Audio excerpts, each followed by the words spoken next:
घर और किचन का काम तो हम डेली ही करते हैं, लेकिन इन कामों को करने के लिए अगर हम कुछ टिप्स एंड हैक्स का यूज़ करें तो काम काफ़ी आसान हो जाता है। खुद के लिए हम टाइम भी निकाल पाते हैं। तो ऐसे ही टिप्स आज आपके साथ शेयर करने वाली हूँ, जो आपको बेहद पसंद आएँगे और आपके लिए काफ़ी ज़्यादा यूज़फुल भी रहेंगे। तो अगर आपको आज का वीडियो पसंद आए तो ज़्यादा से ज़्यादा अपने फैमिली दोस्तों के साथ शेयर कर दीजिएगा और चैनल पे पहली बार आए हो तो सब्सक्राइब भी कर दीजिएगा। तो पहला टिप है हमारा इस तरह की रिंग को लेकर।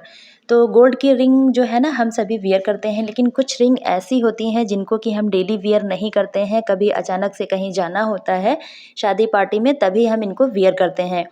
और जब हम इनको अचानक से अपनी फिंगर में डालते हैं तो क्या देखते हैं कि ये लूज़ हो रही होती हैं। और इन लूज़ रिंग को अगर हम ऐसे ही पहनेंगे तो इनका जो है गिरने का काफ़ी ज़्यादा डर रहता है। तो इसके लिए हम क्या करें, आपको लेना है इस तरह के पतले वाले इलास्टिक और इस इलास्टिक को हमें क्या करना है, रिंग में डालना है। तो हमें क्या करना है, पतला एक इलास्टिक लेना है और इस तरह से देखिए हमें रिंग को डाल देना है। और अब हमें इलास्टिक को एक दूसरे के अंदर फँसाते हुए देखिए इस तरह से एक सिरा इसका निकालना है इस तरह से। तो इस तरह से देखिए एक गाँठ सी लग गई है, अब ये बिल्कुल जो है रिंग से नहीं निकलेगी। तो इसी तरीके से हमें 2 से 3 बार इसको घुमा देना है। इससे क्या होगा कि जो रिंग का एरिया होता है राउंड वाला, ये कम हो जाएगा और आपको रिंग जो है फिट होने लगेगी। तो बहुत ही बढ़िया सा तरीका है। इस तरह से आप जो है इलास्टिक को घुमाकर मतलब डालकर देख लीजिए और अगर आपको ज़्यादा लूज़ हो रही है तो आप दूसरा भी इलास्टिक यूज़ कर सकते हैं। और देखिए मैंने इसमें इलास्टिक लगा दिया हुआ है, बिल्कुल भी ये नहीं निकलेगी और इलास्टिक अंदर के साइड रहता है तो बिल्कुल दिखाई भी नहीं देता है। तो इस तरह से आप जो है एक जुगाड़ू टिप का यूज़ करके लूज़ रिंग को वियर कर सकते हो।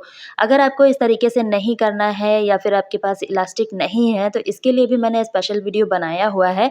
उसमें मैंने लूज़ रिंग को टाइट करना बताया हुआ है, तो अगर आपको देखना है तो आप चैनल पे जाके देख सकते हो।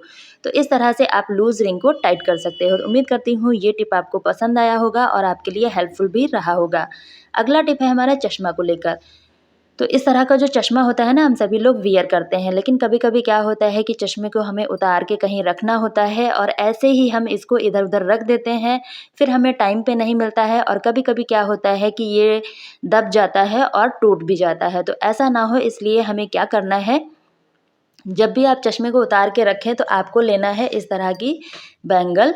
और यहाँ पर मैंने कांच की बैंगल ली है, आप जो है मेटल की बैंगल लें तो ज़्यादा बेटर रहेगा क्योंकि वो टूटती भी नहीं है, ये भी नहीं टूटेगी, लेकिन आप मेटल का लें तो ज़्यादा बेटर रहेगा। और उसके बाद देखिए चश्मे को हमें इस तरह से बैंगल में फंसा लेना है। अब ये हमारा एक हैंग बन के रेडी हो गया है।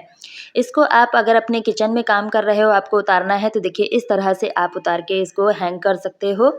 तो इस तरह से जब वॉल पे ये हैंग होगा तो अच्छे से मतलब दिखाई भी देगा कि कहाँ पे ये है, अच्छे से आपको ढूँढने में मिल भी जाएगा और इधर-उधर रखने का चांस नहीं रहेगा जिसकी वजह से चश्मा टूटने से बच जाएगा। तो इस तरह से आप अपनी कोई भी पुरानी बैंगल को यूज़ करके बहुत ही बढ़िया सा हैंग बना सकते हो और जब भी आपको निकालना है तो आप इस तरह से देखिए निकाल भी सकते हो और वापस से इसी में लगा भी सकते हो। तो बहुत ही बढ़िया सा जुगाड़ू टिप है, आप इसको एक बार ज़रूर से ट्राई कीजिएगा, आपको बेहद पसंद आएगा।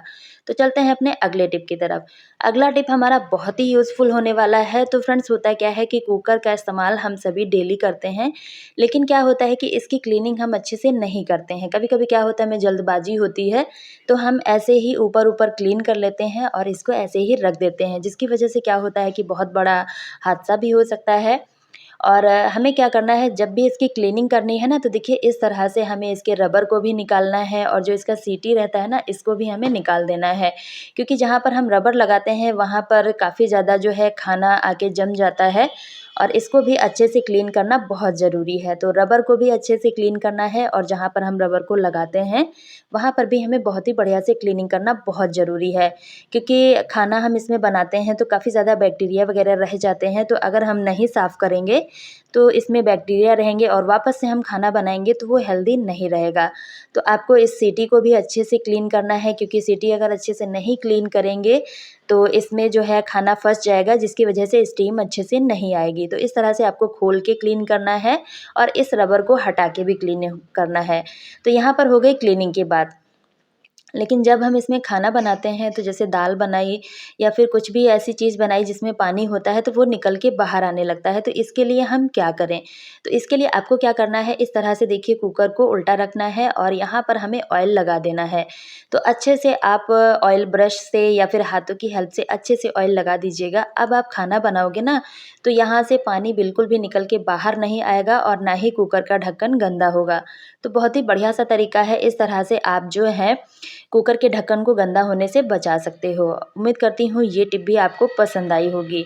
अगला टिप है हमारा नारियल के छिलके को लेकर। तो जब भी हम नारियल को लाते हैं ना, तो इस तरह का छिलका तो होता ही है और इसके एक साइड देखिए इस तरह से छेद रहता है। तो ये थोड़ा-सा मतलब शेप इसका सही नहीं है, लेकिन इसको भी हम यूज़ कर सकते हैं। मैं हमेशा इसको यूज़ करती हूँ और बहुत ही बढ़िया से ये वर्क करता है। तो इसको हम यूज़ कहाँ करेंगे, चलिए मैं आपको बताती हूँ। तो होता क्या है, जब भी हमें ऑयल जो है ना इस तरह के छोटे मुँह वाले बर्तन में डालना होता है, तो हम जब इसमें डालते हैं तो ऑयल जो है कुछ ना कुछ इधर-उधर फैल ही जाता है। तो इस नारियल के छिलके को हम यूज़ कर सकते हैं। तो देखिए इस तरह से हमें बॉटल के ऊपर रखना है। तो चलिए मैं आपको करके दिखाती हूँ, तब आपको समझ में अच्छे से आएगा। तो यहाँ पर मैंने पानी की बॉटल ले ली है और इस तरह से हमें बॉटल के ऊपर रखना है और उसके बाद देखिए मैं आपको पानी डाल के दिखाऊँगी। तो इस तरह से आप ऑयल को भी डाल सकते हो और देखिए मैंने इस तरह से पानी देखिए डाला हुआ है और बिल्कुल बॉटल के अंदर ही जाता है, इधर-उधर बिल्कुल भी नहीं निकलता है। तो बहुत ही बढ़िया सा ट्रिक है और जब ये बिल्कुल इक्वल शेप में होगा, तो आप इसमें जो है ज़्यादा क्वांटिटी में भी डाल सकते हो और देखिए इस तरह से जब हम डालेंगे तो बिल्कुल भी ऑयल या फिर पानी जो भी डालेंगे, निकल के बाहर नहीं आएगा। और इस तरह का कोन वगैरह जब हम खरीद के लाते हैं ना, तो काफ़ी ज़्यादा हमें महँगा पड़ता है और जब हमारा घर में ही काम हो जाए तो हमें पैसे क्यों खर्च करने। तो इस तरह से हम छोटी-छोटी चीज़ों को यूज़ करके अपना काफ़ी सारा पैसा बचा सकते हैं।